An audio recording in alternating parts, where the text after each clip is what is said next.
નમસ્કાર મિત્રો, ગુજરાતી વાર્તામાં આપનું સ્વાગત છે। દરરોજ રાત્રે એક વૃદ્ધ પિતા અમદાવાદના બસ સ્ટેશન પર છેલ્લી બસની રાહ જોતો। હાથમાં દીકરાને ભાવતું ટિફિન અને આંખોમાં એક જ આશા, મારો રાહુલ આજે તો આવશે જ। પરંતુ દીકરો તો 2 વર્ષ પહેલાં જ ગાયબ થઈ ગયો હતો। પછી એક દિવસ એ જ ટિફિનમાંથી એવું રહસ્ય બહાર આવ્યું કે આખી કહાની જ બદલાઈ ગઈ। તો વાર્તાનું નામ છે છેલ્લી બસની છેલ્લી સીટ। રાત્રિના 10:30 વાગ્યા હતા।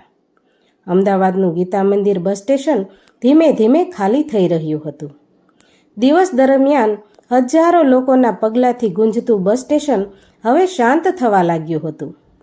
ક્યાંક કોઈ ચાની કીટલીમાંથી વરાળ નીકળતી હતી, ક્યાંક કોઈ બસનો ડ્રાઈવર હોર્ન વગાડતો હતો અને ક્યાંક કોઈ મુસાફર પોતાનો સામાન લઈને ઝડપથી બસ તરફ દોડી રહ્યો હતો। પણ બસ સ્ટેશનના એક ખૂણામાં એક વૃદ્ધ માણસ દરરોજની જેમ આજે પણ બેઠો હતો।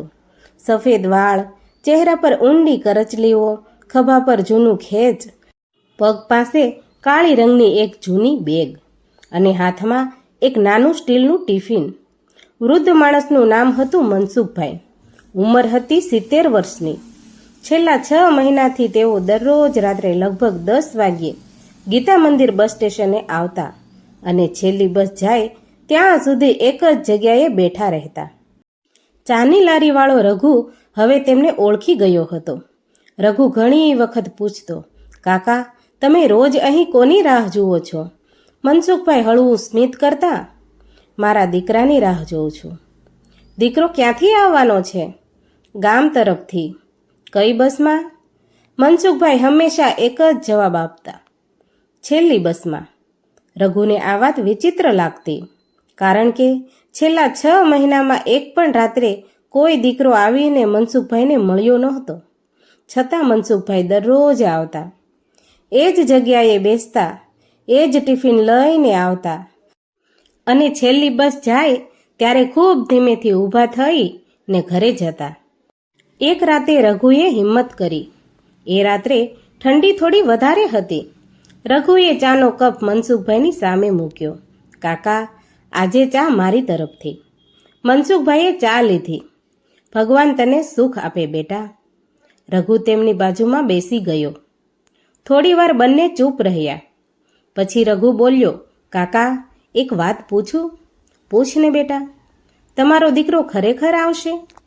મનસુખભાઈએ ચાનો ઘૂંટડો લીધો।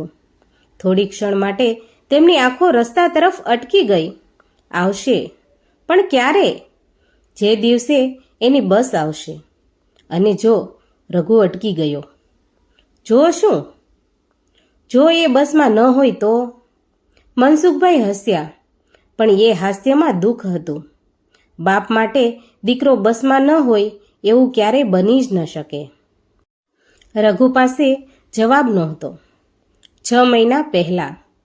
આ વાર્તા આજથી 6 મહિના પહેલા શરૂ થઈ હતી। મનસુખભાઈ અમદાવાદમાં પોતાના દીકરા રાહુલ સાથે રહેતા હતા। રાહુલની ઉંમર 32 વર્ષની હતી। સારો, મહેનતુ અને શાંત સ્વભાવનો છોકરો। મનસુખભાઈની પત્નીનું ઘણાએ વર્ષો પહેલા અવસાન થઈ ગયું હતું। એ પછી મનસુખભાઈએ પોતાનું આખું જીવન રાહુલ માટે જ જીવ્યું હતું। રાહુલ નાનો હતો ત્યારે મનસુખભાઈ મજૂરી કરતા। સવારના 5 વાગે ઘરેથી નીકળતા। દિવસભર બાંધકામની સાઇટ પર કામ કરતા, સાંજે થાકેલા શરીરે ઘરે આવતા। પણ દીકરો દરવાજા પર દોડતો આવીને કહેતો, પપ્પા આજે મારા માટે શું લાવ્યા? મનસુખભાઈ ખીચામાંથી ક્યારેક નાની ચોકલેટ કાઢતા, ક્યારેક 2 રૂપિયા આપતા અને ક્યારેક માત્ર દીકરાને ગળે લગાવીને કહેતા, આજે પૈસા નહોતા બેટા। રાહુલ ક્યારેય ફરિયાદ કરતો નહીં। એ કહેતો, પપ્પા તમે આવી ગયા ને, બસ એ જ ઘણું છે। રાહુલ મોટો થયો। સમય પસાર થયો। રાહુલ ભણ્યો, નોકરી લાગી, પછી અમદાવાદમાં જ એક નાની કંપનીમાં કામ કરવા લાગ્યો। મનસુખભાઈએ વિચાર્યું, હવે મારા દીકરાના દિવસ બદલાઈ ગયા। રાહુલને દર મહિને પગાર મળ્યા પછી પિતાના હાથમાં પૈસા મૂકતો, પપ્પા આ રાખજો। મનસુખભાઈ કહેતા, મારે શું કરવાના? રાહુલ હસતો, તમારે કંઈ કરવાનું નથી, તમે બસ રાખજો. મારા કરતા તો તારે જરૂર છે, પણ મારી જરૂરિયાત તો તમે જ છો ને પપ્પા. આ સાંભળીને મનસુખભાઈની આંખો ભીની થઈ જતી. રાહુલને તેના પિતાના હાથનું બનાવેલું બટાકાનું શાક ખૂબ જ ગમતું. મનસુખભાઈ જ્યારે પણ બટાકાનું શાક બનાવતા ત્યારે રાહુલ મજાકમાં કહેતો, પપ્પા તમે દુનિયાના સૌથી મોટા રસોઈયા છો. મનસુખભાઈ હસતા, હવે મારી ઉંમર થઈ ગઈ છે, તું જાતે બનાવી લે. રાહુલ તરત જ જવાબ આપતો, ના, જ્યાં સુધી તમે છો ત્યાં સુધી મને રસોઈ કરવાની જરૂર નથી. આ બંનેની નાની નાની વાતોમાં આખું એ ઘર ભરેલું હતું. પરંતુ એક દિવસ રાહુલ ઓફિસેથી ઘરે આવ્યો ત્યારે થોડો ચિંતિત હતો. મનસુખભાઈએ પૂછ્યું, શું થયું? કંઈ નહીં. મને ન કહે તો કોને કહેશે? રાહુલ થોડો સમય ચૂપ રહ્યો, પછી બોલ્યો, પપ્પા મને કંપનીના કામ માટે 2 દિવસ બહાર જવું પડશે. પણ ક્યાં? સુરત જવાનું છે. ક્યારે જવાનું છે? બસ કાલે સવારે. મનસુખભાઈએ તરત જ કહ્યું, બરાબર, જા, કામ છે તો જવું જ પડે. રાહુલે પિતાના ખભા પર હાથ મૂક્યો, પણ હું પાછો આવીશ ત્યારે તમને એક જગ્યાએ લઈ જવાનો છું. ક્યાં? આપણે ગામ જઈશું. મનસુખભાઈની આંખોમાં ચમક આવી ગઈ. ખરેખર? હા. કેટલા દિવસ માટે બેટા? તમારે જેટલા દિવસ રહેવું હોય ને એટલા દિવસ. મનસુખભાઈએ હસીને કહ્યું, તો પછી હું આખું ઘર બંધ કરીને આવી જઈશ. બંને હસ્યા, પણ એ હાસ્ય પછી જે બનવાનું હતું એની કોઈને ખબર નહોતી. બીજા દિવસે સવારે રાહુલ નીકળ્યો. દરવાજા પાસે ઊભો રહીને તેણે પિતાના પગે હાથ મૂક્યા. મનસુખભાઈએ તેને આશીર્વાદ આપ્યા. સાવધાનીથી જજે બેટા. હા બાપુ. સમયસર જમી લેજે. હા બાપુ. અને પહોંચીને ફોન કરજે. હા. રાહુલ થોડું આગળ ગયો, પછી પાછો ફર્યો. પપ્પા, શું? બટાકાનું શાક બનાવજો. મનસુખભાઈ હસ્યા. તું પાછો આવતો ખરો? રાહુલે કહ્યું, હું ચોક્કસ આવીશ. એ રાહુલના છેલ્લા શબ્દો હતા. બીજે દિવસે સવાર પસાર થઈ, બપોર થઈ, સાંજ પણ થઈ. રાહુલનો ફોન આવ્યો નહીં. મનસુખભાઈએ ફોન કર્યો તો ફોન બંધ હતો. તેમને ચિંતા થવા લાગી. રાત્રે પણ ફોન બંધ. બીજા દિવસે પણ ફોન બંધ જ હતો. ત્રીજા દિવસે મનસુખભાઈ પોલીસ સ્ટેશન ગયા. તેમણે રાહુલનો ફોટો બતાવ્યો. મારો દીકરો 2 દિવસ પહેલાં સુરત જવા નીકળ્યો હતો. પોલીસે તપાસ શરૂ કરી. બસની માહિતી તપાસાઈ. રાહુલ જે કંપનીમાં કામ કરતો હતો ત્યાં પણ પૂછપરછ થઈ, પણ શરૂઆતમાં કોઈ ચોક્કસ માહિતી મળી નહીં. મનસુખભાઈ દરરોજ પોલીસ સ્ટેશનમાં ચક્કર લગાવતા. મારો દીકરો મળી જશે ને? પોલીસ કહેતી, અમે તપાસ કરી રહ્યા છીએ. પણ દિવસો પસાર થતા ગયા. પછી એક સમાચાર આવ્યા. 6થા દિવસે પોલીસને ખબર પડી કે સુરત જતી એક બસનો અકસ્માત થયો હતો. કેટલાક મુસાફરોને ઈજા થઈ હતી. મનસુખભાઈનું હૃદય ધબકવા લાગ્યું. તેમણે તરત જ હોસ્પિટલમાં દોડ લગાવી. એક પછી એક વોર્ડમાં પોતાના દીકરાને શોધતા રહ્યા. પણ રાહુલ ત્યાં નહોતો. તેમને રાહુલ મળ્યો જ નહીં. તેમણે ભગવાનનો આભાર માન્યો. મારો દીકરો જીવતો તો હશે. પણ રહસ્ય હજુ પણ અકબંધ હતું. 8મા દિવસે સાંજે મનસુખભાઈના મોબાઈલ પર એક અજાણ્યો નંબર આવ્યો. હેલો. સામેથી કોઈએ કશું કહ્યું નહીં. માત્ર થોડા સેકન્ડ શાંતિ. પછી ધીમો અવાજ આવ્યો, રાહુલને શોધવાનું બંધ કરી દો. મનસુખભાઈના હાથ ધ્રુજવા લાગ્યા. કોણ બોલે છે? પણ ફોન કપાઈ ગયો. મનસુખભાઈએ ફરી નંબર પર ફોન કર્યો. નંબર બંધ હતો. આ ઘટના તેમણે પોલીસને કહી. પોલીસે નંબર ટ્રેસ કરવાનો પ્રયાસ કર્યો, પણ નંબર નકલી હતો. હવે મામલો વધુ રહસ્યમય બની ગયો. લગભગ 1 મહિના પછી મનસુખભાઈના ઘરે એક નાનું કવર આવ્યું. અંદર માત્ર એક કાગળ હતો. તેમાં લખ્યું હતું, પપ્પા, મને માફ કરજો, હું પાછો નહીં આવી શકું. મારી રાહ ન જોતા મનસુખભાઈએ એ પત્ર વાંચીને જમીન પર બેસી ગયા. આ રાહુલની લખાવટ નથી, તેમણે તરત જ કહ્યું. પોલીસે પણ પત્ર જોયો. લખાણ ખરેખર રાહુલના જૂના પત્રોથી અલગ હતું, પણ એ પત્રે એક નવી ગૂંચવણ ઊભી કરી. જો રાહુલ જીવતો હતો તો તેણે આવું શા માટે લખાવ્યું? અને જો એણે લખ્યું નહોતું તો કોણે લખ્યું? 2 વર્ષ પસાર થયા. તપાસ ધીમે ધીમે ઠંડી પડી ગઈ. રાહુલનો કોઈ પત્તો મળ્યો નહીં. મનસુખભાઈએ રાહ જોવાનું બંધ કર્યું નહીં. દર મહિને એકવાર ગામ જતા, પણ દરેક વખતે પાછા અમદાવાદ આવતા. અને પછી એક દિવસ તેઓ ગીતા મંદિર બસ સ્ટેશન ગયા. ત્યાં બેઠા એક બસ આવી. તેણે દૂરથી આવતા દરેક મુસાફરને ધ્યાનથી જોયો. એ દિવસે પહેલી વાર રઘુએ તેમને જોયા હતા. કાકા, તમે કોની રાહ જુઓ છો? મનસુખભાઈએ કહ્યું, મારા દીકરાની રાહ જોઉં છું. એ દિવસથી તેમની રાહ શરૂ થઈ. રઘુને કંઈક શંકાસ્પદ લાગ્યું. 6 મહિના સુધી રોજ એક જ વાત. મનસુખભાઈ આવે અને ટિફિન ખોલે. 2 રોટલી અને બટેકાનું શાક હોય. એક થાળી સામે મૂકે અને બીજી તરફ જોઈને ધીમેથી કહે, રાહુલ, ઠંડુ થઈ જશે. પણ ત્યાં કોઈ ન હોય. રઘુને લાગતું કે કદાચ આ દુઃખને કારણે મનસુખભાઈનું માનસિક સંતુલન બગડી ગયું છે. પણ એક વાત વિચિત્ર હતી. દરરોજ તેઓ એક જ બસની રાહ જોતા, અને બસ આવે ત્યારે તેઓ બસની છેલ્લી સીટ તરફ જોતા. એક દિવસ રઘુએ પૂછ્યું, કાકા, તમે હંમેશા છેલ્લી સીટ પર કેમ જુઓ છો? મનસુખભાઈ થોડા સમય ચૂપ રહીને પછી બોલ્યા, કારણ કે રાહુલ જ્યારે નાનો હતો ત્યારે બસમાં હંમેશા છેલ્લી સીટ પર જ બેસતો. એટલે એ કહેતો કે છેલ્લી સીટ પરથી આખી એ બસ દેખાય છે. મનસુખભાઈ હસ્યા. એને લાગતું કે પપ્પા એને ત્યાંથી શોધી શકશે. રઘુની આંખોમાં આંસુ આવી ગયા. પણ સાચું રહસ્ય કંઈક બીજું જ હતું. એક રાત્રે રઘુએ જોયું કે મનસુખભાઈએ ટિફિનમાંથી રોટલી કાઢી, પણ પોતે ખાધી નહીં.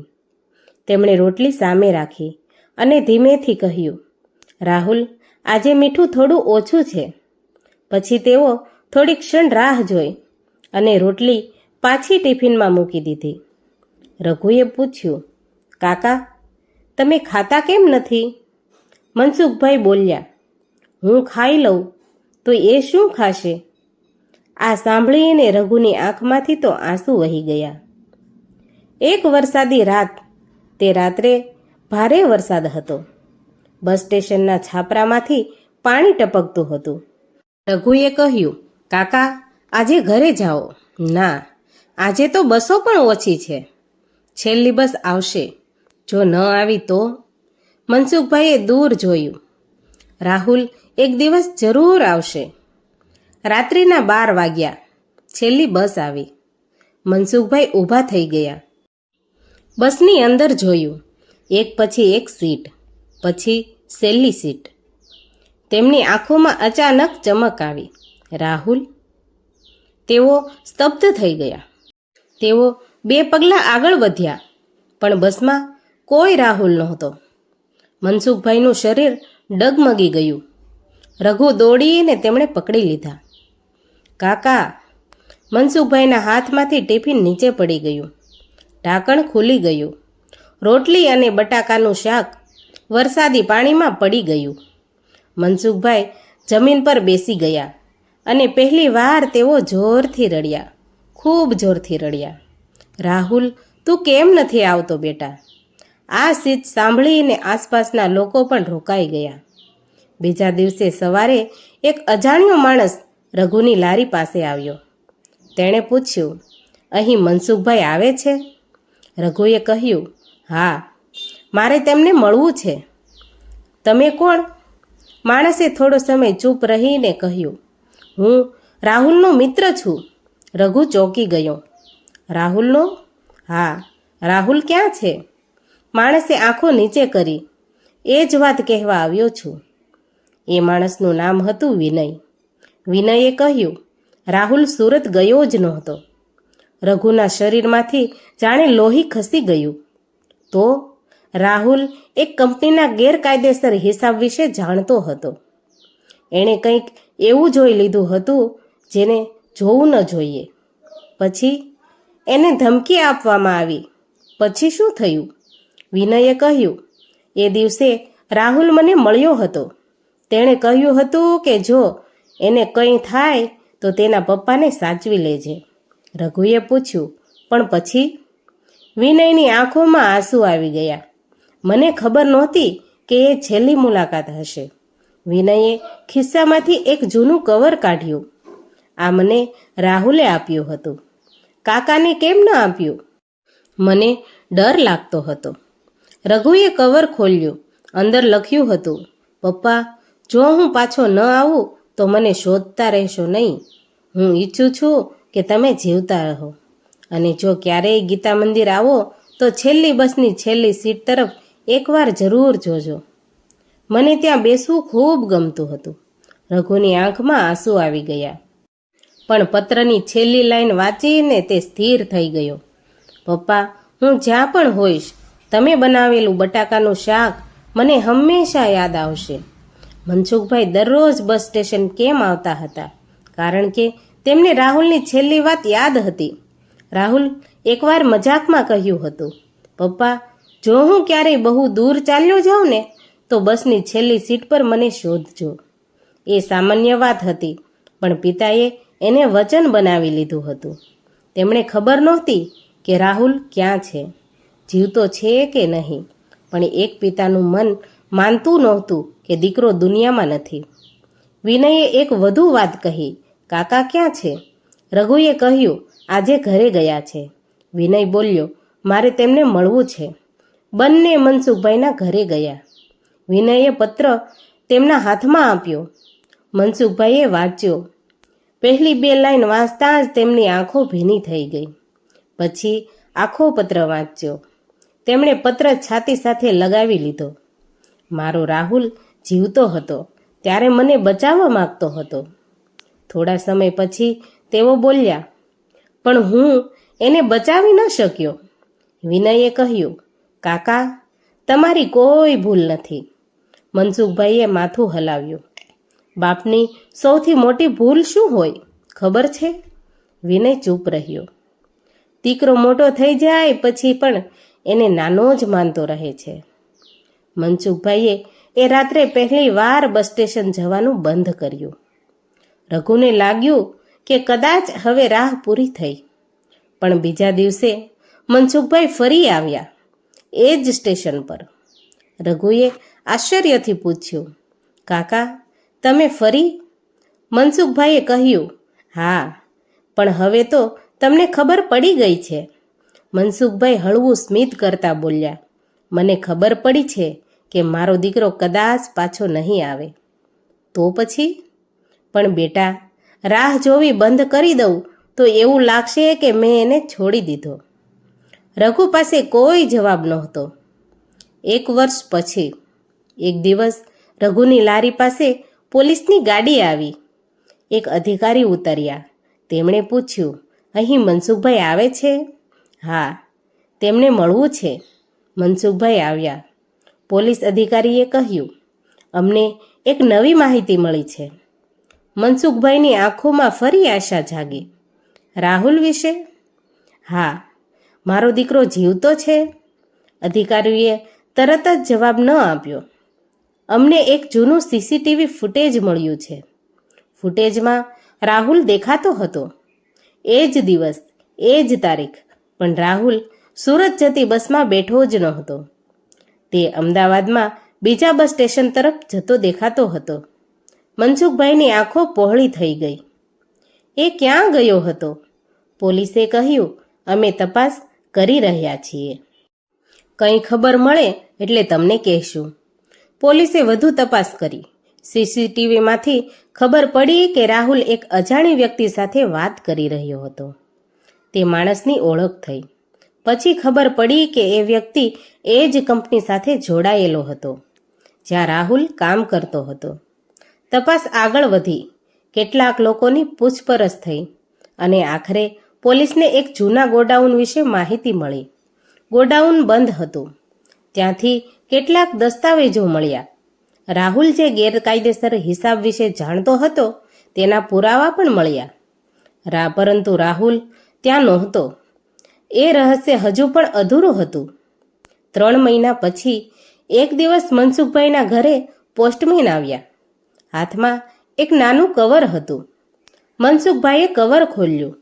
અંદર એક ફોટો હતો. ફોટામાં રાહુલ હતો, જીવતો, સ્મિત કરતો અને પાછળ કોઈ અજાણી જગ્યાનું દ્રશ્ય. ફોટાની પાછળ માત્ર 4 શબ્દો લખેલા હતા: પપ્પા, હું અહીં છું. મનસુખભાઈના હાથ ધ્રુજી ગયા. રાહુલ. તેમણે ફોટો આંખો પાસે લઈ ગયો. આંખોમાંથી આંસુ વહેવા લાગ્યા. પણ સાથે એક પ્રશ્ન ઊભો થયો: જો રાહુલ જીવતો હતો તો તે પાછો કેમ નહોતો આવ્યો? રહસ્યનો સૌથી મોટો વળાંક ત્યારે આવ્યો કે પોલીસે ફોટો તપાસ્યો. ફોટો જૂનો હતો, લગભગ 1 વર્ષ પહેલાનો. એટલે રાહુલ ફોટો ખેંચાવ્યા પછી શું થયું એની ખબર નહોતી. પાછળની જગ્યા શોધવામાં આવી. તે ગુજરાતની બહારનું એક નાનું શહેર હતું. પોલીસ ત્યાં પહોંચી. એક વૃદ્ધાશ્રમમાં તપાસ કરી અને ત્યાં એક જૂની નોંધ મળી: રાહુલ મનસુખભાઈ પટેલ. મનસુખભાઈના શરીરમાં જાણે તો વીજળી જ દોડી ગઈ. મારો દીકરો અહીં આવ્યો હતો? વૃદ્ધાશ્રમના સંચાલકે કહ્યું, લગભગ 1 વર્ષ પહેલા. હવે ક્યાં છે? સંચાલકે ધીમેથી કહ્યું, એ અહીંથી ચાલ્યો ગયો. પણ ક્યાં? અમને ખબર નથી. મનસુખભાઈએ આંખો બંધ કરી. આશા ફરી તૂટી ગઈ. પણ સંચાલકે એક વાત વધુ કહી. જતા પહેલા તેણે એક વસ્તુ અહીં મૂકી હતી. શું? એક નાનું સ્ટીલનું ટિફિન. મનસુખભાઈએ ટિફિન જોયું. તેમની આંખો પહોળી થઈ ગઈ. આ તો મારું જ છે. રાહુલ બાળપણથી એ ટિફિનમાં જ પિતાનું બનાવેલું જમવાનું લઈ જતો હતો. સંચાલકે કહ્યું, રાહુલ કહેતો હતો કે આ ટિફિન તેના પિતાની યાદ છે. મનસુખભાઈએ ટિફિન છાતી સાથે લગાવી લીધું. તેઓ રડવા લાગ્યા. તે અહીં હતો, મારો દીકરો અહીં હતો. ટિફિનની અંદર શું હતું? ઘરે આવીને મનસુખભાઈએ ટિફિન સાફ કરવાનું શરૂ કર્યું. તેણે ટિફિનના ઢાંકણાની અંદર એક નાનું કાગળ ટુકડું ચોંટાડેલું હતું. તેમણે કાગળ બહાર કાઢ્યો. તેમાં લખ્યું હતું, પપ્પા, જો તમે આ ટિફિન સુધી પહોંચ્યા છો તો સમજજો કે હું તમને શોધી રહ્યો હતો. નીચે લખ્યું હતું, પણ મારી પાસે પાછા આવવાની હિંમત નહોતી. મનસુખભાઈનું હૃદય તૂટી ગયું. હિંમત નહોતી? આખરે આગળની લાઈન વાંચી. કારણ કે મને ડર હતો કે મારા કારણે તમને કોઈ નુકસાન ન થાય. આખરે સત્ય બહાર આવ્યું. રાહુલ પોલીસથી ભાગતો નહોતો. એ પોતાના પિતાને બચાવવા માટે છુપાતો હતો. તેને જે ગેરકાયદેસર હિસાબની જાણ થઈ હતી તેમાં મોટા લોકો સામેલ હતા. રાહુલે પુરાવો એકત્ર કર્યા હતા. પરંતુ એને ખબર હતી કે જો એ ઘરે પાછો આવશે તો પિતાને ખતરો થઈ શકે. એટલે એ અલગ અલગ જગ્યાએ રહેતો રહ્યો. પિતાને સીધો સંપર્ક ન કર્યો, પણ એ દૂરથી પિતાની ખબર રાખતો રહ્યો હતો. અને એક દિવસ એણે પોતાના મિત્ર વિનયને કહ્યું હતું કે મારા પપ્પા મને ભૂલી જશે. વિનયે કહ્યું, એ શક્ય છે? રાહુલ હસ્યો. ના. તો? એટલે જ મને ડર લાગે છે. 2 વર્ષ પછી રાહુલની શોધ ફરી શરૂ થઈ. મનસુખભાઈ હવે દરરોજ બસ સ્ટેશન જતા નહોતા, પણ મહિનામાં એકવાર ચોક્કસ ગીતા મંદિર જતા. એક રાત્રે તેઓ છેલ્લી બસની છેલ્લી સીટ પાસે ઊભા હતા. તેમણે આંખો બંધ કરી. રાહુલ. હળવો પવન આવ્યો. બસનું હોર્ન વાગ્યું. મનસુખભાઈએ આંખો ખોલી. છેલ્લી સીટ ખાલી હતી. પણ આ વખતે તે રડ્યા નહીં. તેમણે ટિફિન ખોલ્યું અને 2 રોટલી અને બટાકાનું શાક કાઢ્યું. એક રોટલી પોતે ખાધી અને બીજી રોટલી ટિફિનમાં જ રાખી. અને ધીમેથી બોલ્યા, જ્યારે આવશે ત્યારે ખાઈ લેજે. અને પછી થોડા દિવસો પછી મનસુખભાઈના ઘરના દરવાજા પર ટકોર થઈ. રાત્રિના લગભગ 10 વાગ્યા હતા. મનસુખભાઈએ દરવાજો ખોલ્યો. મનમાં ગણગણ્યા, અત્યારે કોણ હશે? બહાર એક માણસ ઊભો હતો. દાઢી વધી ગયેલી, ચહેરો થાકેલો, આંખોમાં પાણી. મનસુખભાઈ થોડી ક્ષણ તેને ઓળખી શક્યા નહીં. માણસે ધીમેથી કહ્યું, પપ્પા. મનસુખભાઈનો શ્વાસ અટકી ગયો. રાહુલ? માણસે માથું હલાવ્યું. હા. મનસુખભાઈ 2 પગલાં આગળ વધ્યા. પછી એમણે દીકરાને ગળે લગાવી લીધો. બંને કંઈ બોલ્યા નહીં, ફક્ત રડતા જ રહ્યા. ઘણા સમય પછી મનસુખભાઈએ કહ્યું, તને ખબર છે હું તારી કેટલી રાહ જોતો હતો? રાહુલે પિતાના ખભા પર માથું મૂકી દીધું. મને ખબર હતી પપ્પા, તો આવ્યો કેમ નહીં? રાહુલ રડતા બોલ્યો, કારણ કે મને ડર હતો કે મારી પાછળ આવનાર લોકો તમને કંઈ કરશે. અને હવે બધું પોલીસ સુધી પહોંચી ગયું છે. મને હવે છુપાવવાની જરૂર નથી. મનસુખભાઈએ દીકરાનો ચહેરો હાથમાં લીધો. તું બહુ મોટો થઈ ગયો છે. રાહુલ હસ્યો. તમારા માટે તો હું હજી એ જ છું. કોણ? જે છેલ્લી સીટ પર બેસીને તમને શોધતો હતો. તે રાત્રે મનસુખભાઈ રસોડામાં ગયા. બટાકાનું શાક બનાવ્યું. રાહુલ રસોડાના દરવાજે ઊભો હતો. પપ્પા. શું બેટા, આજે બટાકામાં મીઠું ઓછું ન રાખતા? મનસુખભાઈ હસ્યા. તું હજી પણ એ જ છે. અને તમે? અને હું પણ. થોડી વાર પછી બંને જમી રહ્યા હતા. મનસુખભાઈએ દીકરાની થાળીમાં બીજી રોટલી મૂકી. રાહુલે પિતાનો હાથ પકડી લીધો. પપ્પા. હા, મને માફ કરજો. શા માટે? તમને 2 વર્ષ રાહ જોવડાવી. મનસુખભાઈએ આંખો લૂછી. બાપ દીકરાની રાહ જોતો નથી બેટા. રાહુલ ચૂપ રહ્યો. મનસુખભાઈએ કહ્યું, બાપ તો દીકરાની રાહમાં પોતાનું આખું જીવન મૂકી દે છે. બીજા દિવસે સવારે રાહુલે કહ્યું, પપ્પા, આજે આપણે ગામ જઈશું. મનસુખભાઈએ આશ્ચર્યથી પૂછ્યું, હમણાં? હા, પણ કેમ? તમે જ કહ્યું હતું ને કે એક દિવસ આખું ઘર બંધ કરીને ગામ જશો. મનસુખભાઈ હસ્યા. એ વાત તને યાદ છે? તમારી દરેક વાત યાદ છે મને. બંને બસ સ્ટેશન પહોંચ્યા. રાહુલ ટિકિટ લેવા ગયો. મનસુખભાઈ પાછળથી તેને જોઈ રહ્યા હતા. થોડી વાર પછી રાહુલ પાછો આવ્યો. પપ્પા ચાલો. મનસુખભાઈએ બસ તરફ જોયું, પછી છેલ્લી સીટ તરફ. રાહુલ હસ્યો. પપ્પા, આજે નહીં. આજે છેલ્લી સીટ નહીં. કેમ પણ? આજે હું તમારી બાજુમાં બેસીશ. મનસુખભાઈની આંખો ભીની થઈ ગઈ. બંને બસમાં ચઢ્યા. અને આ વખતે છેલ્લી સીટ ખાલી જ રહી ગઈ. કારણ કે જે દીકરાની રાહમાં એક પિતા 2 વર્ષ બેઠો હતો, એ દીકરો હવે તેની બાજુમાં બેઠો હતો. અંતિમ વાત. બસ અમદાવાદની ભીડમાંથી બહાર નીકળી રહી હતી. મનસુખભાઈએ બારીમાંથી શહેર તરફ જોયું. તેમણે આંખો બંધ કરી. છેલ્લા 2 વર્ષના બધા આંસુ જાણે એક જ ક્ષણે બહાર આવી ગયા. રાહુલે પિતાનો હાથ પકડી લીધો. પપ્પા. હા, હવે ક્યાંય નહીં જાઓ. મનસુખભાઈએ ધીમેથી કહ્યું, મારે તારી પાસેથી એક જ વચન જોઈએ. શું પપ્પા? જીવનમાં ગમે તેટલી મુશ્કેલીઓ આવે, પણ મને ક્યારેય એવું ન લાગવા દેતો કે હું તારી રાહ જોઈ રહ્યો છું. રાહુલે પિતાના હાથ પર પોતાનું માથું મૂકી દીધું. પપ્પા, હું વચન આપું છું. બસ આગળ વધી રહી અને ગીતા મંદિર બસ સ્ટેશન પાછળ છૂટી ગયું. પણ ત્યાં એક ખૂણામાં એક વૃદ્ધ પિતાની 2 વર્ષની રાહની કહાની હંમેશા માટે રહી ગઈ. કેટલાક લોકો માટે બસ માત્ર એક વાહન હોય છે, પણ કોઈ પિતા માટે એક બસ આખી જિંદગીની આશા બની શકે છે. અને કદાચ આ દુનિયામાં સૌથી લાંબી રાહ એ નથી કે જે ઘડિયાળ બતાવે છે. સૌથી લાંબી રાહ એ છે કે જે એક પિતા પોતાના દીકરાની એક ઝલક માટે જુએ છે.